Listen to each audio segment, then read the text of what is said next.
On s'interrogeait justement sur les conséquences tout à l'heure, sur les conséquences physiques, sur les conséquences mentales. Il y en a un au moins qui ne risque pas d'avoir de contre-coup. C'est Zinedine Zidane, parce que sur le plan personnel, messieurs Dominique Grimaud, Philippe Doucet et Laurent Fournier, il y a eu le mariage de l'un de ses fils, Enzo. Mais sur le plan professionnel, le vainqueur de la Coupe du Monde 98 est toujours dans l'attente d'un nouveau mariage, d'un nouveau poste depuis la fin du mois de mai 2021 et son départ du Real Madrid. Quelques pays, depuis leur sortie de route en Coupe du Monde, sont à la recherche, on le sait, d'un nouveau sélectionneur. Et c'est le cas du Brésil. À la suite de la démission de Tite, le 9 décembre, lui qui était en poste depuis 2016, et la fédération brésilienne a placé dans sa shortlist le nom de Zidane. Dominique Grimaud, un nom prestigieux pour une sélection prestigieuse. Magnifique. Évidemment, magnifique. On l'appelle le Brésilien, Zidane. C'est vrai. Notamment en 2006. 2006, Lui jouait, le Brésilien jouait en blanc ce soir-là. Oui, bah, ça serait un mariage, je dirais presque un mariage naturel, quoi, entre les joueurs brésiliens et Zidane. C'est vrai que on peut se poser la question de savoir pourquoi un étranger au Brésil, alors qu'on a eu dans l'histoire, de très grands entraîneurs brésiliens, Scolari, Zagallo, Carlos Pereira et Tele Santana. Pourquoi ? Parce que il y a eu un fait, un électrochoc dont le Brésil ne s'est jamais remis. Historiquement, c'était la finale perdue en 50, et puis plus récemment, en 2014, il y a eu les 7 buts que les Allemands ont passés à la sélection brésilienne lors de la Coupe du Monde. Et en fait, les Brésiliens ne se sont jamais vraiment remis de cette humiliation.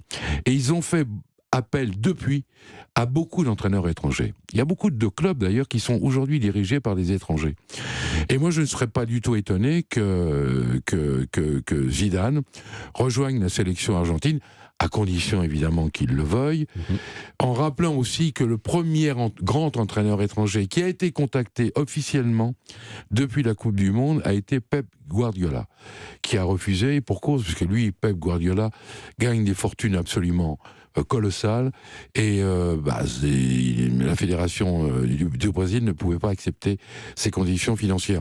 Je ne sais pas ce qu'ils peuvent offrir ou qu'ils pourraient offrir à Zinedine Zidane, mais à titre personnel, moi je serais ravi de voir Zidane entraîner la sélection du Brésil.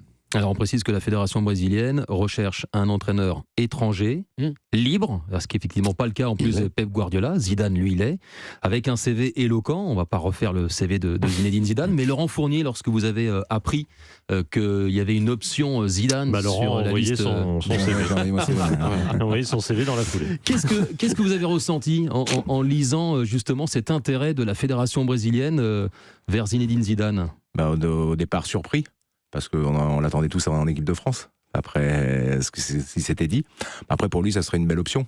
Je crois qu'il a envie d'entraîner. Après, une sélection, c'est pas pareil qu'un club. Je crois que d'être toujours au contact des joueurs, c'est vachement valorisant. Là, il va falloir faire des choix.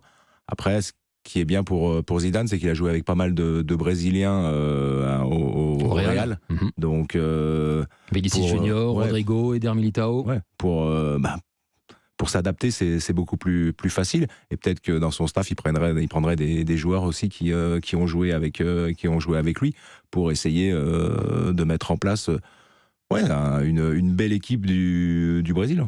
Et un autre Brésilien, il est phénoménal, Ronaldo, est lui aussi très séduit par l'arrivée éventuelle de Zinedine Zidane. Sélection ou club, Philippe Doucet, quel serait le meilleur projet, selon vous, pour Zinedine Zidane, dans la mesure, évidemment on ne l'a pas précisé, mais vous le savez tous depuis plusieurs jours, où l'équipe de France, les clés de cette équipe de France, elles sont dans les mains de Didier Deschamps, et semble-t-il, on le saura évidemment bientôt, peut-être cette semaine, ou au plus tard début janvier, ces clés devraient rester dans ses mains au moins jusqu'à l'Euro 2024.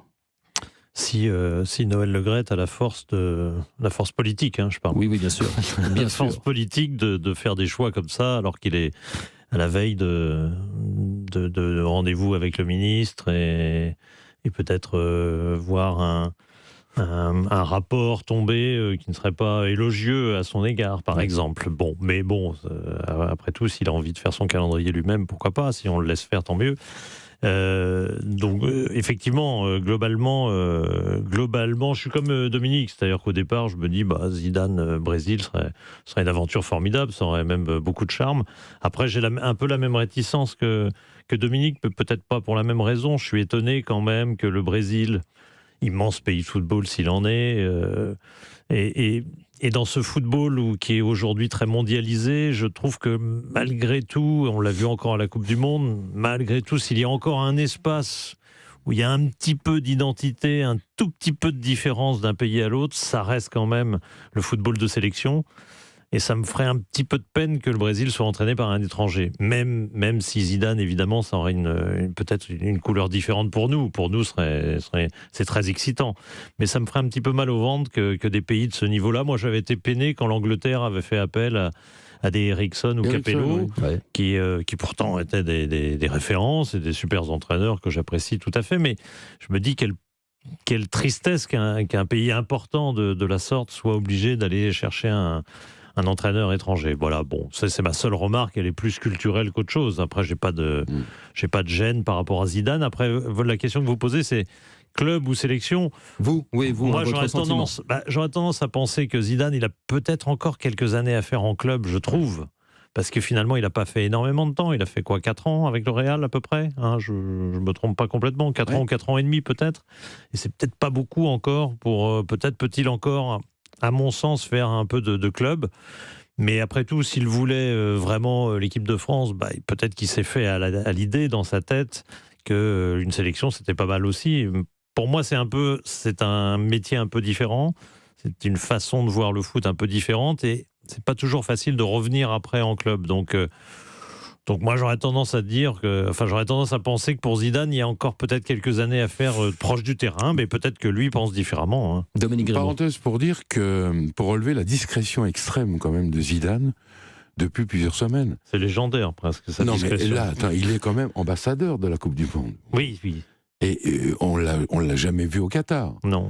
Il l'a pas. Il n'est pas venu pour la finale. Il n'est pas venu. Il a décliné l'invitation du président Macron. C'est quand même très étonnant, quoi. Ça, je le comprends. Parce que compte tenu de tout ce que tout le monde disait, à savoir qu'il était candidat, qu'il voulait le poste et autres, je comprends qu'il n'ait pas... Ça aurait presque été une relative, pour éviter que la lumière soit sur lui. Relative maladresse d'être dans la tribune, invité par la France pour une Coupe du Monde où la France est en finale et où Deschamps est sur le banc. Ne veuille pas aller au Qatar, on peut le comprendre. Lui, il ne voulait pas croiser Infantino, on peut le comprendre. Oui, ça on comprend très bien. Mais que Zidane soit vraiment absent du premier au dernier jour... Oui, non, je suis d'accord avec toi, Dominique. Oui. Très étonnant. Qui ne viennent pas pour la finale, je comprends. Oui. Par rapport à l'équipe de France, par rapport à Deschamps, tout ça, je comprends. Mais avant, oui, bien sûr. Non, c'est très étonnant, ouais. On rappelle que Zinedine Zidane, au mois de juin dernier, c'était notamment le jour du match entre l'Autriche et l'équipe de France à Vienne, on annonçait son nom au Paris Saint-Germain. C'est Christophe Galtier aujourd'hui, l'entraîneur du PSG. Il y a d'autres clubs, Dominique Grimaud, notamment en Angleterre. Aujourd'hui, un club comme Chelsea, à Graham Potter, comme coach, comme manager général. Mais vu l'argent dont dispose Chelsea, c'est un club qui pourrait très bien attirer Zinedine Zidane.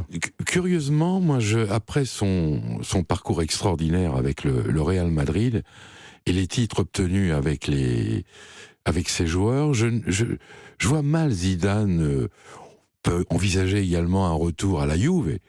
Il n'a pas le même attachement que Platini avec le club turinois. Il faudrait un autre projet, la Juve, du coup, Dominique, il y a des problèmes d'argent. Oui, il y a des problèmes d'argent. Mais Zidane, moi je le verrais, en fait, je ne le vois en France, en Europe, dans le monde, en fait, qu'au PSG, en fait. Ouais. Voilà. Donc je ne souhaite pas évidemment que Christophe Galtier prenne une claque demain, surtout pas, ça m'aide bien. Mais si Galtier, effectivement, à la fin de saison, n'obtenait pas ce que chacun attend depuis quasiment une décennie, voire plus, un titre de champion d'Europe, oui, là, effectivement, Zidane pourrait succéder à Galtier. Dans le pire des cas, je dis bien, hein. Je ne souhaite pas du tout de mal à Christophe Galtier. Mais je ne le vois pas ailleurs, moi. Je ne le vois pas ailleurs qu'au PSG. Je ne vois pas un club qui pourrait lui permettre, qui pourrait lui offrir ce dont Le Barça, c'est hors de question. Le Bayern, non. Franchement, non. La Juve, on en a parlé. Manchester United, qui a beaucoup d'argent. Non, je ne le vois pas en Angleterre. Vous ne le voyez pas en Angleterre. Non.